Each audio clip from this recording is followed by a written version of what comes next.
Olá, povo de Deus, graça e paz da parte do Senhor Jesus. Eu sou o Diácono Cristiano e a partir de agora nós vamos iniciar um estudo falando a respeito do povo de Israel, a história do povo de Israel, né? Você que ainda não adquiriu o seu e-book falando a respeito, você pode adquiri-lo. Se você já adquiriu o seu, acompanhe a gente aqui nesse estudo. Esse estudo vai ser um estudo por etapas, tá? Porque ele é um pouco extenso, então não vai dar para fazer apenas em um vídeo. Eu espero que você goste e me acompanhe no decorrer aí desses outros vídeos, tá bom? Bom, sem mais delongas, vamos então à tela do meu computador, onde nós iremos estar mostrando a apresentação de slide que já acompanha no pack aí que você adquiriu, tá bom? Eu vou mandar para você aí tanto o e-book quanto o pack junto com as projeções de slide, para que quando você terminar este curso, você não fique apenas no aprendizado, mas você possa transmitir isso também para a sua igreja, tá bom? Então, vamos lá. O estudo ele fala a respeito da história do povo de Israel, é baseado no livro de Miqueias. O profeta Miqueias, ele profetizou no período de 742 a 687 a.C., tá? Se você não entende, a contagem anterior a Cristo, ela é uma contagem regressiva, tá bom? Não é igual a nossa que ela cresce, ela diminui. Então era de 742 até 687 a.C. que ele esteve profetizando ali contra o povo daquela geração, tá bom? O nome Miqueias você pode encontrar aí na sua apostila, logo de início, logo aí no índice, você vai encontrar na primeira página aí, falando a respeito do significado do nome de Miqueias, tá? O nome de Miqueias, na linguagem hebraica, ele significa Micá, tá? O que isso significa para nós? Para nós, ele significa quem é como ou semelhante ao Senhor, tá? Então isso é uma indagação, isso é uma pergunta. Você pode ver a referência a respeito do seu nome em Miqueias, no capítulo de número 7, verso de número 18, tá bom? No Miqueias 1:1, para nós darmos início aí, diz que Miqueias ele profetizou nos tempos de Jotão, Acás e também de Ezequias, rei de Judá, tá? Isso você vai encontrar em Miqueias capítulo de número 1, o verso de número 1. Ele também foi contemporâneo de Oséias e de Isaías, ele profetizou na mesma época, porém um profetizou numa região e o outro em outra, tá ok? Você vai entender um pouco mais a respeito dessas regiões no decorrer do estudo. Mas já fica aí na mente aí que ele foi contemporâneo tanto de Oséias quanto de Isaías, tá? Oséias ele profetizou de 753 a 715 e Isaías de 740 a 681 a.C., tá bom? Bom, dando prosseguimento aí, olha, no livro do profeta Miqueias, podemos ver Deus usando ele para fazer uma comparação de um tribunal de justiça, tá? Para sentenciar um povo rebelde que persistia na prática do erro, na prática do pecado, né? Mas como nós vamos entender a respeito dessa sentença se nós não conhecemos de fato o que a história nos diz a respeito do que eles estavam praticando? Qual era a indagação de Deus? Qual era o motivo de Deus estar exortando aquele povo naquela época, né? E é isso que nós vamos ver aqui nesse estudo, tá? Você vai ver isso daí na projeção do slide. Vamos dar início aqui então à leitura. Primeiro, eu gostaria de ler com você aí em Efésios, capítulo de número 2, o verso de número 11 até o verso de número 22. Diz assim: portanto, lembre-se de que anteriormente vocês eram gentios por nascimento e chamados em circuncisão pelos que se chamam circuncisão, feita no corpo por mãos humanas, e que naquela época vocês estavam sem Cristo, separados da comunidade de Israel, sendo estrangeiros quanto à aliança da promessa, sem esperança e sem Deus no mundo. Mas agora em Cristo Jesus vocês, que antes estavam longe, foram aproximados mediante ao sangue de Cristo. Pois ele é a nossa paz, o qual de ambos fez um, e destruiu a barreira, o muro da inimizade, anulando em seu corpo a lei dos mandamentos expressa em ordenança.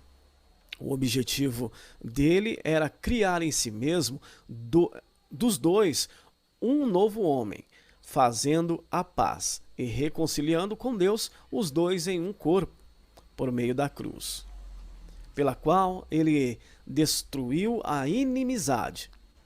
Ele veio e anunciou a paz a vocês que estavam longe e paz aos que estavam perto. Pois por meio dele, tanto nós como vocês temos acesso ao Pai, por um só Espírito. Portanto, vocês já não são estrangeiros, nem forasteiros, mas concidadãos dos santos e membros da família de Deus, edificados sobre o fundamento dos apóstolos e dos profetas, tendo Jesus Cristo como pedra angular, no qual todo o edifício é ajustado e cresce para tornar-se um santuário santo no Senhor. Nele, vocês também estão sendo edificados juntos para se tornarem morada de Deus por seu Espírito. Você está vendo algumas frases que muitas das vezes nós não entendemos, nós não conseguimos entender se nós não fizermos uma leitura da Bíblia da forma em que ela deve ser feita, com conhecimento da história em si, não é? Porque se nós não entendermos de fato a história do povo de Israel, nós não conseguimos entender um texto como este, né? Que fala a respeito de um povo que está perto, de um povo que está longe, fala da incircuncisão, da circuncisão, né? Fala de dois povos que se tornam um. Como assim dois povos? Muitas vezes você pode estar se perguntando a respeito disso, né? Muitas vezes nós ouvimos essas palavras como incircuncisão e nós não entendemos de fato o que significa tudo isso, né? Por que esse povo era um povo separado? Porque esse povo estava dividido desta forma e que Cristo precisou vir para trazer novamente esta união entre eles. O que então o apóstolo Paulo está tentando relatar aqui a respeito desses dois povos, né? E é isso que nós vamos estudar aqui nesse estudo, falando a respeito desses povos. Mas para prosseguirmos adiante, eu gostaria de ler com você também aqui no livro de Miqueias, tá? Miqueias, no capítulo de número 5. Olha só que interessante. E este será a nossa paz, quando a Síria vier à nossa terra, e quando pisar em nossos palácios, levantaremos contra eles 7 pastores e 8 príncipes dentre os homens. E esses consumirão a terra da Assíria, a espada, e a terra de Nimrode, nas suas entradas. Assim, nos livrará da Síria, quando vier à nossa terra, e quando calcar os nossos termos. E o remanescente de Jacó estará no meio de muitos povos, como orvalho da parte do Senhor, como chuvisco sobre a erva, que não espera pelo homem, nem aguarda a filhos de homens. Olha, considere aqui interessante que eu deixei bem grifado para você fazer uma leitura aí a respeito desta terra, das duas terras que é citadas aqui, né? Seria a terra da Assíria e também a terra de Nimrode. Olha, a terra da Assíria, até que nós já ouvimos falar a respeito desta terra. Mas e a terra de Nimrode? Que terras são essas daqui que estão sendo relatadas no livro de Miqueias? Por que ele relata a respeito dessas terras, né? Muitas das vezes, ao lermos a Bíblia, passamos desapercebidos a alguns nomes citados nos textos. Porém, devemos lembrar que se de fato algum nome aparece na Bíblia é porque Deus ele quer nos ensinar alguma coisa. Mas o que aprender com esses nomes? Nomes como este, por exemplo, terra da Síria e terra de Nimrode. Em alguns momentos de sua trajetória, você deve ter ouvido até falar desses nomes. Mas você conhece a história deste povo, de como eles surgiram? Bom, agora essas respostas nós vamos conhecer no decorrer desse estudo, tá ok? Às vezes nós lemos textos como o de Efésios, que nós lemos também, e nós não conseguimos entender muitas das vezes quando se fala a respeito de fazer ambos um só povo, criar em si mesmo de dois um homem, né? Reconciliar com Deus os dois em um corpo. Tudo isso você vai encontrar aqui no livro de Efésios, né? Um povo que estava longe, ele traz para perto. Olha aí que interessante. Se você já se perguntou quem de fato são essas pessoas, por que a Bíblia ela cita a respeito deste povo? Então, nós vamos agora entender de fato, tá ok? Vamos então prosseguir aqui com o slide. No slide que nós estamos lendo agora, nós vamos ver aqui a criação, né? Quando Deus cria o homem. Interessante que quando Deus cria Adão e ele concede para Adão Eva, ele está fazendo algo muito interessante, pois quando ele coloca o nome de homem e de mulher, ele pega duas partes da escrita do seu nome, que foi posteriormente revelada a Moisés, né? Que seria o tetragrama, e ele pega este nome e coloca a palavra Iá. Então, quando ele coloca esse nome no meio, o que se transforma nisso? Se você retira o nome de Deus do meio do nome de homem e mulher, a palavra que se forma ali é fogo consumidor ou fogo abrasador, tá? Mas quando se coloca o nome de homem e mulher junto com a essência que é colocada no meio ali da palavra homem, você vai ter a palavra já definida da forma correta, tá? Então quando Paulo ele chega e fala assim, olha, é melhor que o homem case-se do que se abrasar, ele está querendo dizer que sem Deus a vida de um casal não vai adiante, é fogo consumidor, é fogo abrasador. Então, em vez de ficar se abrasando, em vez de ficar em pecado, é melhor que você se case, né? Então ele está fazendo uma referência a respeito do nome de Adão e de Eva ali, tá bom? A respeito da palavra homem e mulher. Bom, continuando, Deus ele concede a Adão, né, uma esposa, uma mulher. E desta mulher nasce então dois filhos, né? Dois filhos, um deles chamado Abel e o outro chamado Caim. A gente já conhece a história, sabe que Caim ele vai lá e mata a Abel, né? E interessante é que quando o homem peca, Deus ele ele dá a sua sentença, só que ele faz uma promessa ali. A promessa é que da semente da mulher haveria de nascer um que esmagaria a cabeça da serpente, né?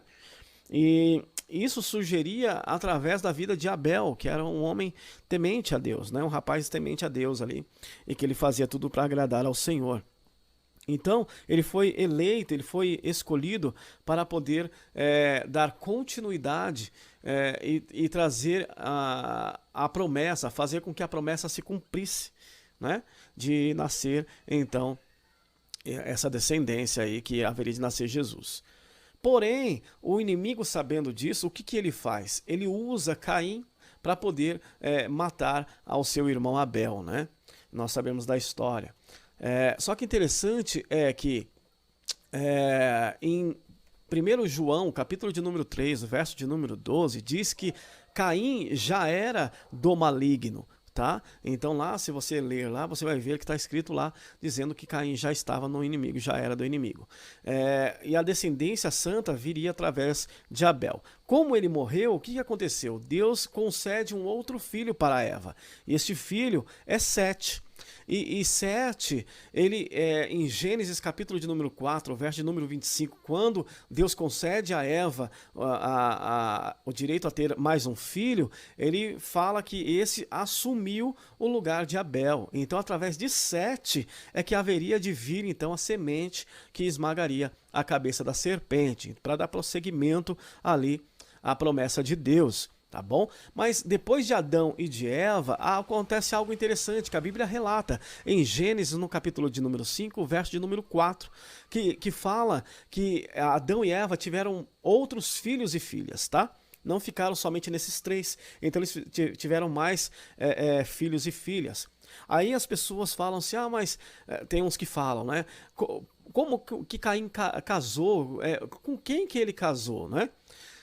Nós vemos que aquela geração daquela época, eles viviam muito tempo, né? E quando Caim ele recebe ali a sentença, a maldição e sai, da presença ali de todos, ele vai para uma outra terra e ali ele começa a cultivar e você vê que tem outros filhos e outras filhas envolvidas no meio ali daquela família, né?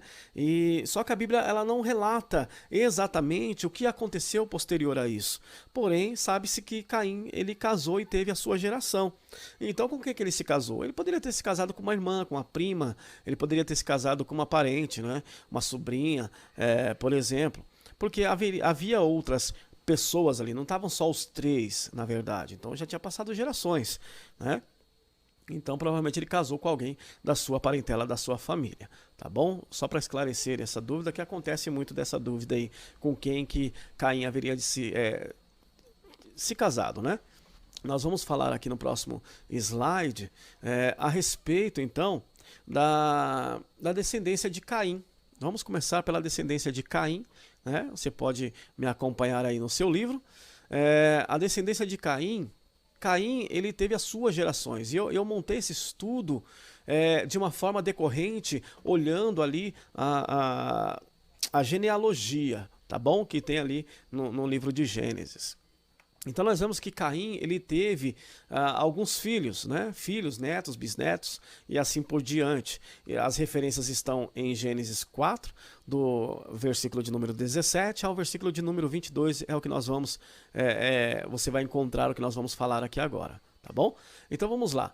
Caim ele teve o filho chamado Enoque, não é o Enoque que foi trasladado, tá? Esse daqui é outro Enoque. Então Caim ele teve Enoque, Enoque ele teve um outro filho chamado Irade, ele teve um outro filho chamado Meujael. Meujael, por sua vez, ele gera a Lameque. Aí eu dei uma pausa aqui em Lameque, porque aqui se passam 3 gerações. Na 4ª geração acontece algo interessante. Lameque foi o primeiro homem bígamo da história. Olha só que interessante, gente. Ele foi o primeiro homem bígamo da história, tá? Então ele partiu de quem? De Caim. Caim ele estava amaldiçoado, tá? Então a sua descendência era uma descendência amaldiçoada, né? Por causa do pecado de Caim. E nós vemos que Lameque ele resolveu ter 2 esposas, enquanto os outros não tinham 2 esposas, ele resolveu ter 2 esposas. E através de Ada, deixa eu colocar aqui para cá para que você possa enxergar melhor. Através de Ada, ele teve então ele teve 2 filhos no caso, né? Com Ada ele teve 2 filhos, um seria Jabal e o outro seria Jubal, tá? O que há de interessante nisso? Que através dos filhos de Lameque, de Jabal, por exemplo, esse Jabal ele foi o pai dos que habitam em tendas, ou seja, ele inventou as tendas, tá? E Jubal ele foi o pai dos que tocam harpa e órgãos. Então ele que criou harpas e órgãos, tá? Instrumentos, né? de instrumentos musicais, tá bom?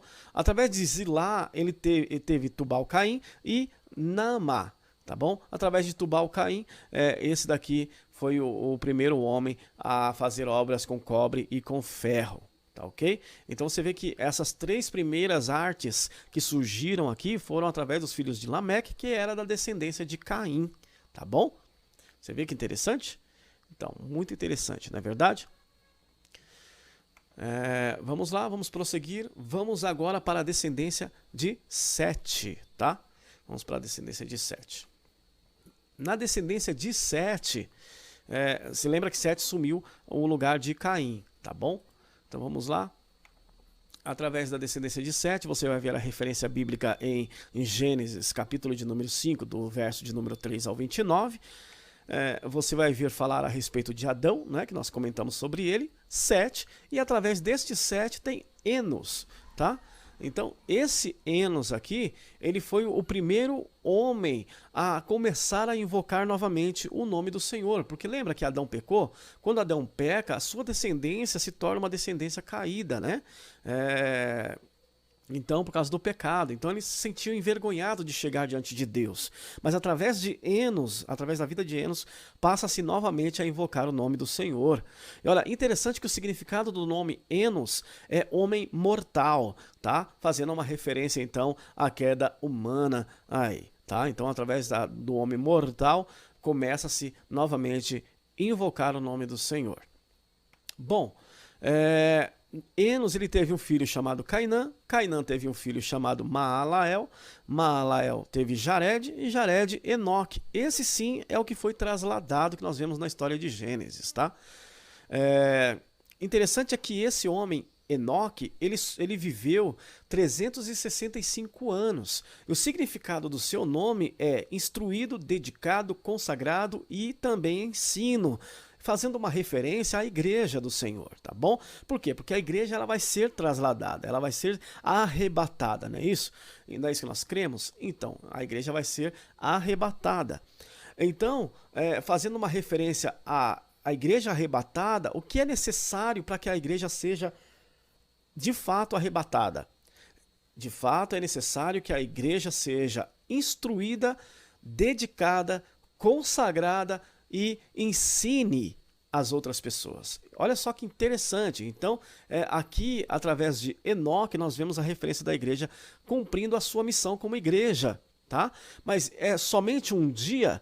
Não. Aqui faz a referência de 365 anos, ou seja, 365 dias. Para nós, que nós temos 365 dias no ano, refere-se a quê? Que nós temos que ser instruído, dedicado, consagrados e estudar a palavra de Deus e também ensinar a palavra de Deus todos os dias de nossa vida, tá bom? Para que nós sejamos trasladados, assim como Enoque foi. Bom, Enoque teve Matusalém. Matusalém foi o homem mais velho da história. Opa, deixa eu voltar aqui. Matusalém foi o homem mais velho da história, tá bom? O nome de Matusalém, ele faz uma referência a respeito de algo que haveria de acontecer. Então era como se fosse uma profecia. Ele foi um homem que viveu 969 anos, tá bom? Você vai ver a referência aí no livro. Então você acompanha no seu livro aí essa referência, tá? Quando Matusalém ele morre, acontece então o dilúvio. Tá? Porque de Matusalém ele tem Lameque, Lameque é o pai de Noé, tá bom?